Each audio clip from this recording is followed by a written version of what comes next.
നമസ്കാരം അമ്മ. ഉറക്കെ പറയൂ. എവിടുന്ന് വരുവാ?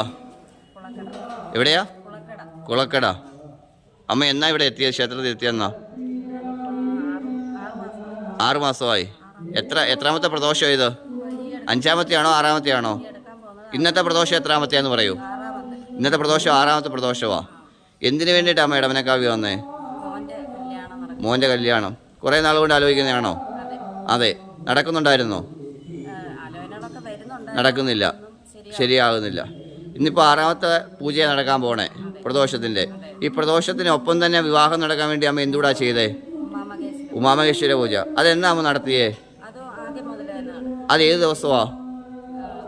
തിങ്കളാഴ്ച ദിവസം പൂജയ്ക്ക് വരുമായിരുന്നു ഇല്ലേ? വിവാഹം നടക്കാൻ വേണ്ടി ഉമാമഹേശ്വര പൂജയും പ്രദോഷ പൂജയും കഴിച്ചു. ഇന്നിപ്പോൾ 6-ാമത്തെ പൂജയായി. ഇപ്പം ഇന്ന് രാവിലെ വന്ന അമ്മ ക്ഷേത്രത്തിൽ വന്ന് ഭഗവാന്റെ മുമ്പിൽ വെച്ച് എന്നോട് പറഞ്ഞ എന്താ? ആയി. എന്ന് ഉറച്ചു? ജനുവരി 30-ാം തീയതി എൻഗേജ്മെന്റ് കഴിഞ്ഞു. വിവാഹം എന്നാണ്? ഭഗവാനിൽ വിശ്വാസമായോ?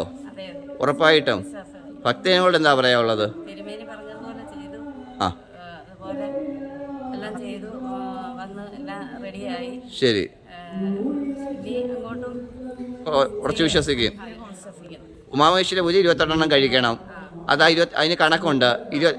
വിവാഹം നടന്നാലും ഇല്ലേലും ഉമാമഹേശ്വര പൂജയുടെ കണക്ക് 28. വിവാഹം നടന്നാലും 28 കഴിച്ചിരിക്കണം. അത് 28 കഴിച്ചാൽ മതിയാകും. ഒരു മാസത്തിനാളെണ്ണം വെച്ചിട്ട്. എന്നാൽ പ്രദോഷം എല്ലാ ദുഃഖങ്ങളെയും ശമിപ്പിക്കുന്നതാണ്.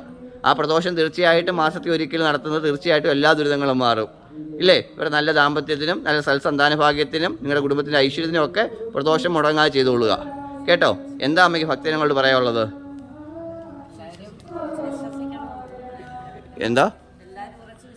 ഉറച്ചു വിശ്വസിക്കണം. വിശ്വസിച്ചാൽ തീർച്ചയായിട്ടും ഫലം കാണും, യാതൊരു സംശയവുമില്ല, ഉറപ്പാണ്. പക്ഷെ ആദ്യം വന്നപ്പോൾ എനിക്ക് പറയാനുള്ളത് എന്താണെന്നറിയാമോ? ആദ്യം വന്നപ്പോൾ അമ്മയുടെ മുഖത്ത് തെളിച്ചില്ലായിരുന്നു. ഓർമ്മയുണ്ടോ? ശരിയാണോ? അല്ലേ? ഞാൻ പറഞ്ഞ കാര്യങ്ങളിലൊന്നും വിശ്വാസവും അത്ര ഇല്ലായിരുന്നു. ഉണ്ടായിരുന്നു. ആദ്യം വന്നപ്പോൾ അത്ര പോരായിരുന്നു. വിശ്വാസം ഇല്ലെന്നല്ല പറഞ്ഞത്. എന്നാലും ഒരുപാട് ക്ഷേത്രത്തിൽ പോയിട്ടൊക്കെ ആയിരിക്കും, എന്തോ ഒരു ഇതുണ്ടായിരുന്നു. പക്ഷെ ഇന്ന് അമ്മയുടെ മുഖത്ത് നല്ല സന്തോഷം എനിക്ക് കാണുന്നു.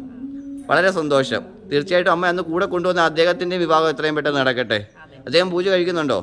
തീർച്ചയായിട്ടും മാറ്റം ഉണ്ടാകും കേട്ടോ. ശിവോഹം. ഓം ഹ്രീ നമഃ ശിവായ.